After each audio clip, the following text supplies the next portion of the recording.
Good, thank how are you.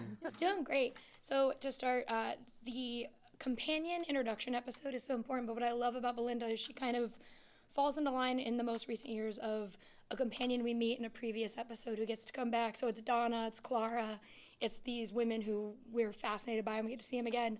For you, Varada, what was the most important part about this episode in particular and reintroducing her in a new way to audiences?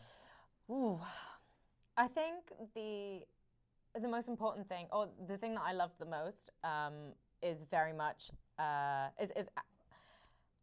is how much Belinda wants her own life, wants to go home, doesn't want to be swept up in the TARDIS, and doesn't want to go with this strange person. And you know, she's just thrown into this completely different world, universe, and you know, I just love that she has her own purpose, she has her own life, she has her own way of existing in the world that she wants to go back to. And in a way, I think it's quite cool that is tied into Mundy, and that Mundy's also quite similar in that way. They're both quite they both stand up to the Doctor, and they both have their own belief system. I think that's what I like. I like that she's a strong woman who has her own she holds her own. Yeah, I agree. And should I have a very quick thing that'll make sense with my question? Cool. So at the Doctor Who party last year, you took my Matt Smith ornament at the end of the night. I took your what? I had a Matt Smith Christmas ornament that I was showing you I brought, and you just took it and gave it to Millie. Because I was like, oh, I was just showing you, but I guess it's yours now. He's like, thank you. No, I did I? That does sound like something I would do. Oh no. Oh no. What is it? We need to send something. It's okay. I'm so sorry. The leading into my question, so Matt Smith is one of my favorites, and I have a Geronimo tattoo because I love that era. And so the most heartbreaking thing to me ever was that Stephen Moffat goes, well, Matt Smith never had a catchphrase. And I was like, that's not true. It's tattooed on my rib. Don't say that. So when I told Russell this the other day, we were talking about catchphrases, and he goes, well, I don't know what Ncuti's would be, but then he said, no, actually I do. So I want to ask you, do you have something that you want to be your catchphrase or already think it is? And then I'll tell you what Russell said your catchphrase was. Okay, how interesting. I did. In season 1, we sort of set up Hadiyama, because he had very freshly bi-generated, and obviously the iconic Alonzi by the 10th Doctor is Let's Go, and there's like a line in it, I can't remember whether it stayed in, where he's like I can't use Alonzi anymore, that's his. Hadiyama is Turkish, let's go with that. And so Hadiyama was sort of 15's catchphrase. I mean, it's either that or babes. Babes!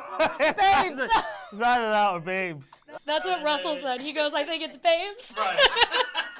And I was like, I could see it. People would have babes tattoos and just like rock the babes. Let's go, babes. Let's save the universe, babes.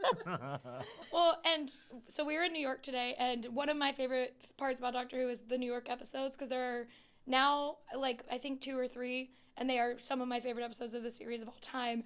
So I wanted to ask you guys if you guys could have your own Doctor Who episode set in New York, specifically at like any landmark, what would you want? Because like Bow Bridge, I always think of Doctor Who because of Angels Take Manhattan and things like that. Yeah. Oh my God, can you imagine Statue of Liberty as it with an angel? That would be insane. I think I would like to go to the Harlem Renaissance. Oh, that's a very good one. The 20s, and see that. Wow, I didn't have an answer for that, and I'm sold.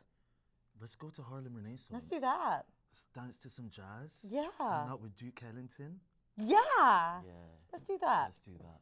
And that checks off so many boxes because it's historical. We'll be in New York. Yeah.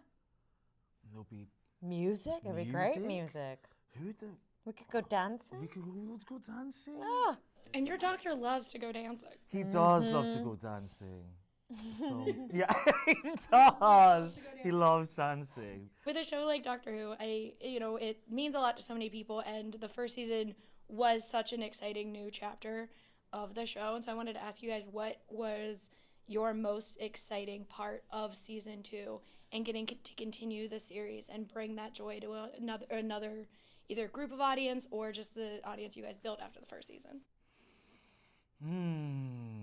Good. I know mine. Go on. The first time I stepped into the TARDIS with this one. No. That was the most exciting. That was a standout moment for me. It felt so iconic. And the standard sort of, oh, it's bigger on the inside and the outside. That classic line, that was very, very special for me. Wow.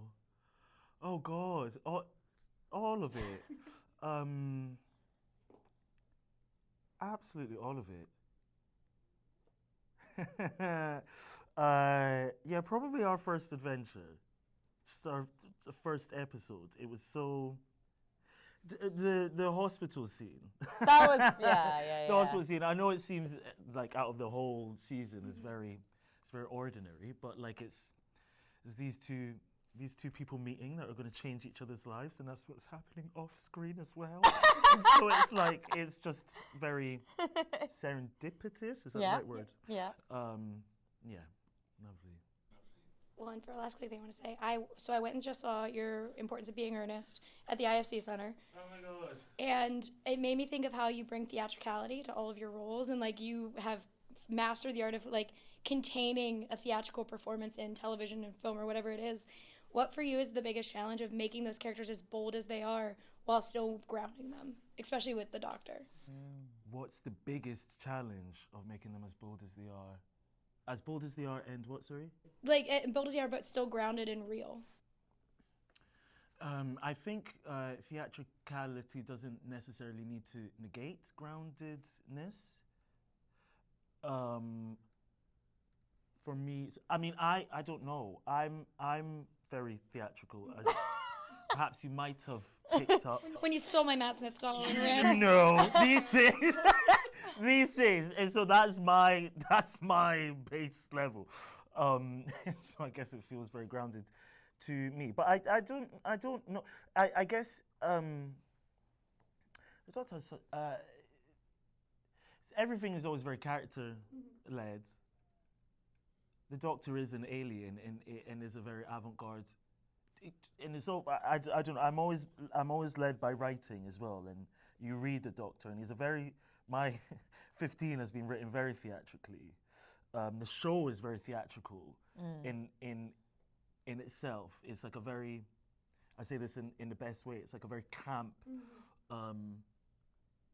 British show that requires a lot of energy. And so I guess I was just led by the writing of it. If it's grounded in the writing, then it'll be grounded in your performance. Kind of.